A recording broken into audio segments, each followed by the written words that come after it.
Buenas, mi nombre es Federico Flieger. Eh, la idea de este video es contar un poco lo que estuve haciendo en el trabajo práctico de series temporales. Yo trabajo en finanzas hace ya un buen tiempo y la verdad es que la mayoría de las aplicaciones prácticas que nos permite la maestría en las diferentes materias, cuando se puede elegir el tema, trato de llevarlas por el lado de las finanzas. Y en particular, en mi interés, trato de salir un poco de lo que podría ser la iniciativa más convencional del análisis de series de tiempo en finanzas, que es hacer la predicción respecto a cuánto va a valer algún activo financiero para poder aprovechar esa predicción correcta y ganar dinero. Digamos, trato de salirme un poco porque eso es algo muy, muy investigado, muy, muy experimentado. Está lleno desde cosas más teóricas hasta cosas más prácticas respecto de eso. Hay aplicaciones muy interesantes que se han hecho. Hay incluso hipótesis previas todavía a todo lo que es Machine Learning, ciencia de datos, respecto a la predictibilidad del precio de un activo en el tiempo, porque bueno, hay ciertas hipótesis como la hipótesis de mercados eficientes que se llama de los años 70 en finanzas, que decía que como el mercado es una suma de voluntades particulares de quienes están jugando ahí, no es posible, toda la información que puede estar contenida ya está contenida y no hay manera. Esta hipótesis se ha testeado, hay diferentes alternativas, hay incluso aplicaciones más de la física a estas predicciones. No es la idea meterse en todo eso, sino analizar un poco lo que es el retorno contra la volatilidad. Ahora voy a contar un poco eso. Primero voy a hacer un poco de consideraciones teóricas o prácticas, pero respecto al mercado financiero en sí y por qué esto tiene sentido. Y después ya sí vamos a meternos con las dos aplicaciones que vimos en la materia. Primero lo que es descomposición y después lo que es forecasting. Empiezo un poco con esta descripción de lo que es el retorno y sobre todo lo que es la volatilidad en finanzas y por qué puede tener sentido conocer esa serie. No sé cuántos de ustedes alguna vez compraron títulos financieros. Vamos a resumir lo que son los títulos financieros en acciones, porque quizás son un poco más simples para esto. Comprar una acción es simplemente hacer un desembolso de plata y tener como si fuera en un home banking, pero en otro tipo de cuenta, una línea nueva que dice que uno es poseedor de esa acción. Una acción no le da a uno de comer, una acción no la puede cambiar uno por un auto ni por una casa, sino que lo que está comprando en realidad cuando uno compra una acción es la posibilidad y en particular el derecho, o sea, el derecho irrevocable a vender esa misma acción en el futuro. Venderla asumiendo que va a subir de precio y va a haber sido eficiente haber comprado la acción en el pasado porque en el futuro subió de precio. Uno siempre puede vender la acción una vez que la tiene al llamado precio de mercado, al precio al que esa acción vale, que es el precio al que uno la compró también. Vamos a ver una situación ejemplificadora. Estuve en algún momento, le saqué un screenshot al valor de la empresa PayPal, empresa de pagos. Fíjense cómo en el transcurso de un día, en apenas unas horas, la acción cambia de precio. La acción está cambiando de precio todo el tiempo. En el momento que yo le saqué la captura valía 53,76. Uno podría comprarla en ese momento a 53,76 y dejar pasar el tiempo y en el futuro venderla a el precio que uno quiere. Para este ejemplo particular vamos a asumir que uno la va a vender necesariamente mañana. O sea, uno la va a tener un día la acción, pero en rigor uno podría vender una acción siempre que es poseedor de ella y por lo tanto que la tiene. Entonces, formulando un poco gráficamente la situación de comprar una acción, vamos a asumir que la acción al precio de mercado es de 50, uno la compra y su rendimiento pasa a ser lineal. Si llega la acción a valer 57, va a tener un rendimiento el día de mañana de 7. Si la acción va a valer 46, va a tener un rendimiento de menos 4 y linealmente se expresa el rendimiento asumiendo que uno va a vender la acción mañana. Si la acción sigue valiendo 50, va a tener un rendimiento neutro, va a tener un valor de 0. Si sigue valiendo 50, o bien si sube, baja, pero en el momento que uno la vende se encuentra con un 50. Va a tener un rendimiento de cero porque estamos asumiendo que no hay un costo de comprar ni vender la acción en sí. Cosa que a veces no es estrictamente así, pero para simplificar vamos a asumir que si uno la vende al mismo precio que la compró, va a tener rendimiento cero. La acción, sin embargo, no es la única manera de invertir en el mercado financiero en este tipo de cosas. Existen los llamados derivados. Derivados serían activos similares a la acción o que contienen a la acción en sí, pero que no son exactamente iguales en términos de lo que les estoy mostrando acá. Vamos con una pequeña diferencia con un caso que es la llamada opción de compra o call. Cuando uno compra una opción de compra, en vez de comprar una acción, como vimos recién, lo que está comprando es el derecho a comprar esa acción a un precio determinado. Por ejemplo, uno podría encontrarse con una opción de compra de PayPal a 50, que significa que yo el día de mañana puedo comprar la acción a 50. ¿Cuándo voy a ejercer ese derecho? Porque es un derecho que uno lo puede ejercer o no. Bueno, si la acción vale más de 50, comprarla a 50 es como si fuera una oferta. La estoy encontrando más barata de lo que está. Entonces voy a ejercer el derecho y automáticamente la podré vender. El tema es que comprar este derecho tiene un costo llamado prima. Entonces, la gráfica del resultado de esta operación cambia. Si la acción vale menos de 50, yo el derecho no lo voy a ejercer, porque si vale 48, ¿para qué voy a comprar a 50 lo que podría comprar a 48? Entonces tengo un rendimiento negativo por la prima. Si la acción vale más de 50, bueno, a partir de ahí uno ya ejerce el derecho. Si la acción llega a 52,5, lo que yo gané es cero, porque gané lo mismo con la diferencia de precios que lo que perdí con la prima.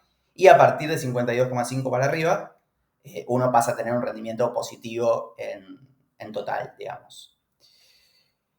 Así como existe comprar una opción de compra, que es lo que acabamos de ver, existe espejado comprar una opción de venta, que es comprar el derecho a vender la acción mañana a un precio determinado, y justo todo lo que acabo de contar se invierte.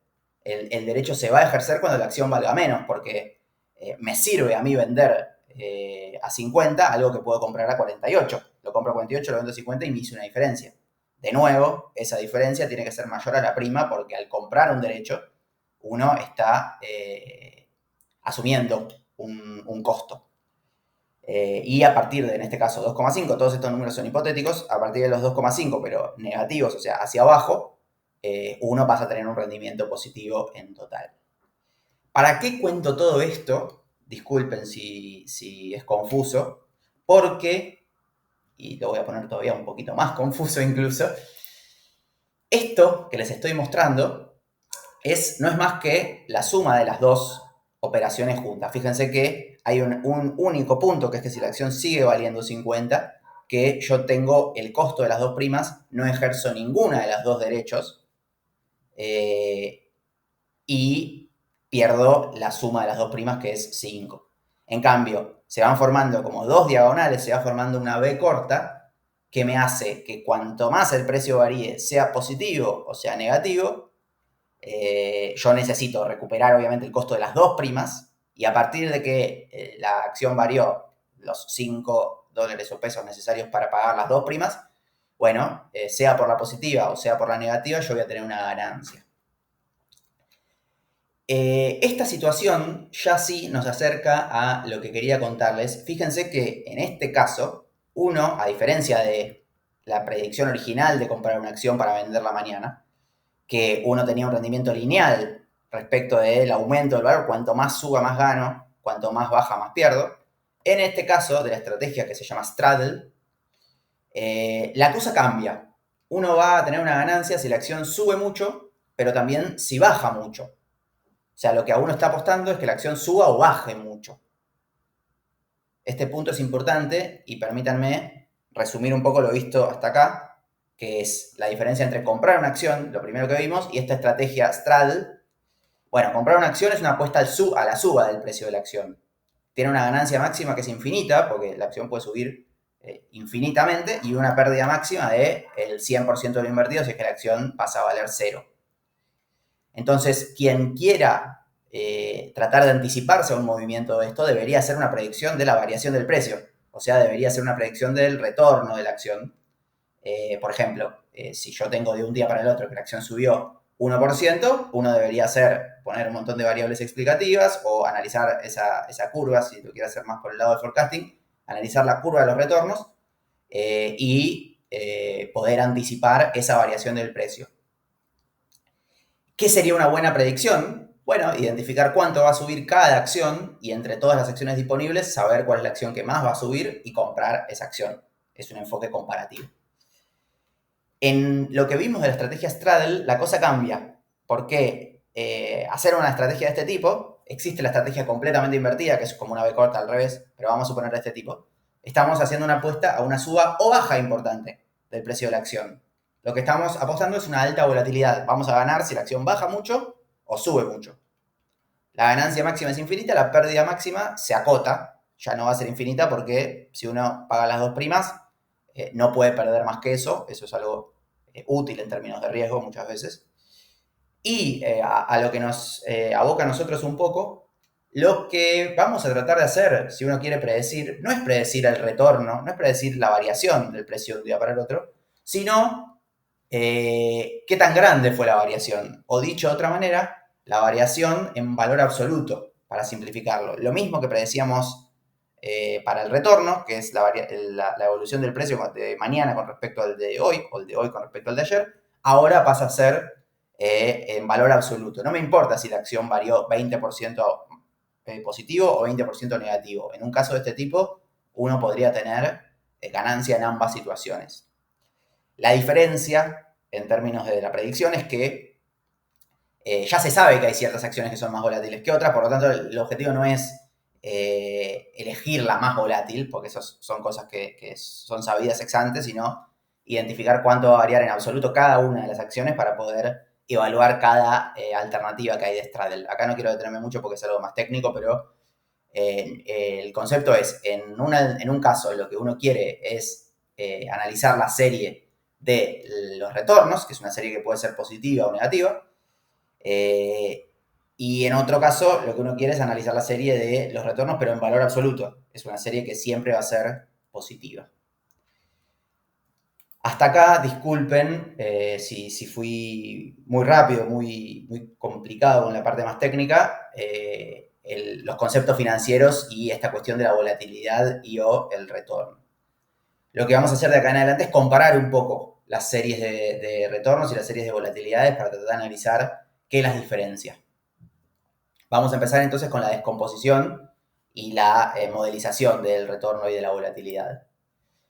Acá, la gráfica del retorno, fíjense que como yo les había dicho, el retorno oscila alrededor del cero, que sería que no hubo variación, pero tiene variaciones positivas y variaciones negativas, que pueden ser más grandes o más chicas, mientras que la volatilidad, que es en valor absoluto, se acota en el cero. Nunca puede haber un valor absoluto menor a cero, pero tiene volatilidades más grandes o más chicas según el caso. Estamos hablando, sí, de una serie particular en finanzas, que es la serie del S&P 500, que es el mercado financiero más grande, el mundo del índice financiero más grande, entre octubre de 2018 y octubre de 2023, comparando de nuevo retornos con volatilidades. Fíjense, este es el crack financiero o la situación financiera que ocurrió cuando fue la crisis del COVID en febrero-marzo de 2020, que tuvo en términos de retornos una caída muy grande seguida de una suba muy grande. O sea, los precios de las acciones bajaron mucho en esos primeros días de incertidumbre respecto a lo que podía ser mundialmente el COVID. Y con el correr del tiempo, por distintas razones, se subió mucho algunos meses después. En términos de retornos estamos hablando de los dos extremos de la distribución, mientras que en términos de volatilidades, si bien hubo bajas en el medio, son dos casos de altísima volatilidad. Eso podría dar la pauta de que la volatilidad, y eso es un poco mi hipótesis en este trabajo, sea algo más modelizable o algo más predecible que los retornos. Entonces, para meternos con eso, lo primero que hice fue la descomposición STL, que lo que hace es suavizar las series temporales para, mediante este algoritmo de Loess, separar los componentes de la tendencia, la estacionalidad y el ruido de un determinado conjunto de datos de series temporales. ¿Qué quiere decir esto? La serie se suaviza y se separa en 3 componentes: tendencia, estacionalidad y lo necesario para que la suma de tendencia, estacionalidad y este componente adicional den la serie, que es el ruido. Tenemos la descomposición de los retornos y la descomposición de las volatilidades. Fíjense que tendencia más estacionalidad en los retornos da algo que luego con los residuos varias veces se sale de la normalidad, mientras que en la volatilidad, si bien hay salidas, sobre todo en este momento del COVID, los puntos de los retornos están más cerca, de los residuos están más cerca del cero, lo que nos puede dar la pauta de que la estacionalidad y la tendencia entre las dos modelizan mejor la volatilidad que el retorno. Y esto se puede ver sumando estacionalidad y tendencia y analizando el R cuadrado respecto de la serie total. O sea, cuánto de la serie total explican la suma de estacionalidad y tendencia. Fíjense que en los retornos me da 0,47, mientras que en las volatilidades me da 0,57. Hay 10% más de la variabilidad total explicada por estos dos componentes. Un punto muy importante en finanzas es que yo no me puedo quedar con esto para decir que la volatilidad es mejor descripta por una descomposición STL que el retorno, porque yo acá tomé un caso particular, que es el S&P 500 entre octubre de 2018 y octubre de 2023, modelizado semanalmente. O sea, hay un montón de decisiones que yo tomé para armar estas series, pero las finanzas están vivas todo el tiempo. Hay decenas de miles de activos que podrían ajustarse o no, y el objetivo de esto no es analizar esta serie puntual, sino si la volatilidad en finanzas es más modelizable o no que los retornos. Por lo tanto, el método que usé es el llamado Bootstrap. Tomé 200 casos con diferentes periodos, con diferentes timeframes, algunos por día, algunos por hora, algunos por semana. Por supuesto, con diferentes activos financieros, empresas argentinas, empresas extranjeras, criptomonedas, y la memoria del STL. Y entre todos esos 200 casos, el R cuadrado, que es lo que vimos recién de la tendencia y la estacionalidad, es un poco más alto en la volatilidad que en el retorno. Por lo tanto, podemos ver que mediante este método parece ser más modelizable la tendencia y la estacionalidad en la volatilidad que en los retornos. Hasta acá la descomposición. Pero después de descomposición, lo que quería ver era el tema de forecasting, el tema de la predictibilidad de la serie. 4 métodos de forecasting tomé de los vistos hacia el final de la materia. Por un lado, la continuidad de lo que había visto recién, que es el STL Forecast, la misma descomposición que vimos, pero combinada con un modelo de regresión para hacer pronósticos. Por otro lado, ARIMA, esta combinación de componentes autorregresivos, de integración y de media móvil para pronosticar. Por otro lado, Prophet, este algoritmo de Facebook que no dista mucho de ese teleforecast, pero por otro medio descompone la serie para poder hacer una predicción. Y por último, redes neuronales LSTM. Esto es un poco los algoritmos de forecasting que tomé. Pero también al haber algoritmos y al estar ya en el contexto de un forecasting, no vale tanto el R cuadrado que usé antes, sino que tomé estas 4 métricas, que son la raíz cuadrática de la medida de los errores al cuadrado, o sea, el RMSE, una métrica porcentual que compara las diferencias absolutas entre los valores pronosticados y reales, llamada SMAPE, el MAE, las medias de las diferencias absolutas entre los valores pronosticados y los reales, y el coeficiente de concordancia de Lin, que toma un poco más, o sea, valora un poco más la correlación que los valores, las diferencias absolutas o las diferencias cuadráticas.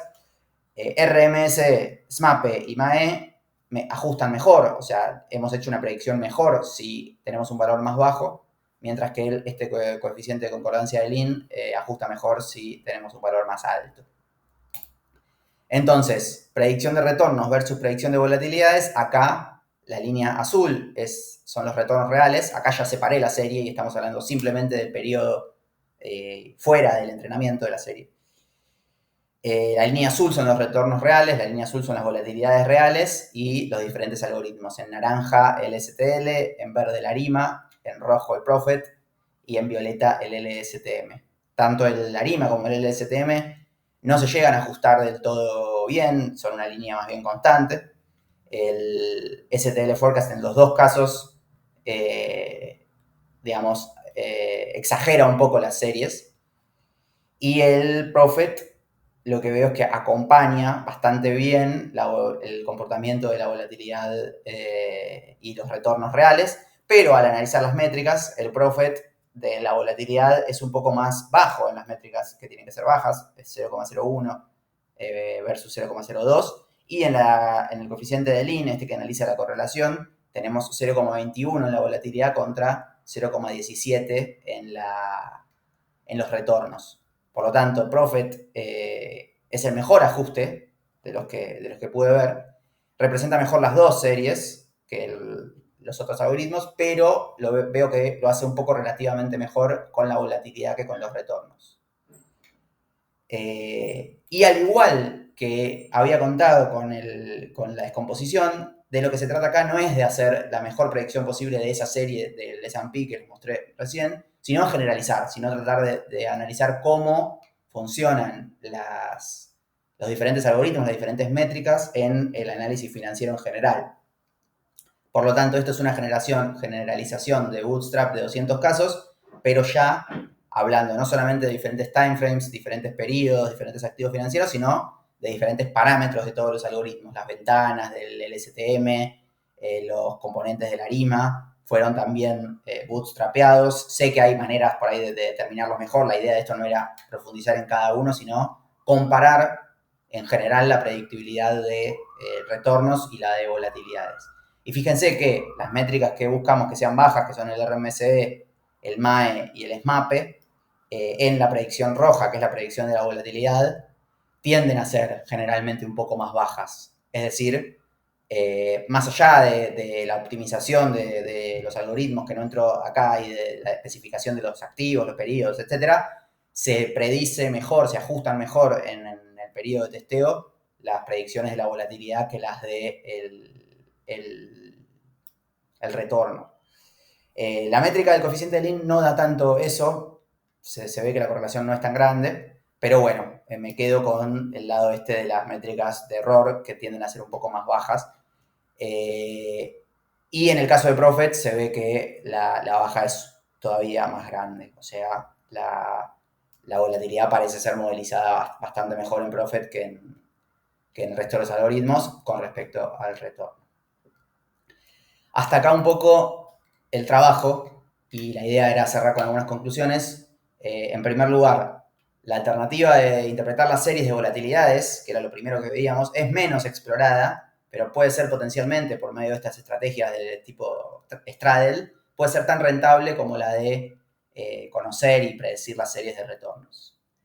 La descomposición de una serie de tiempo de volatilidad permite captar por medio del R cuadrado, podemos ver que permite contener atributos de estacionalidad y tendencia que representan mejor la serie que en el caso de los retornos.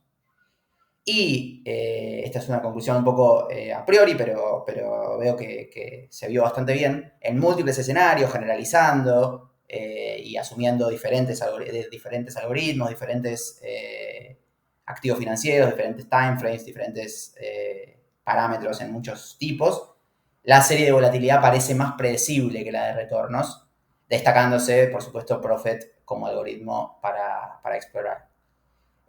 Bueno, esto es una punta de lanza para poder investigar, pero espero que haya sido interesante y que hayamos podido abarcar un poco las cosas que se vieron a lo largo de la materia.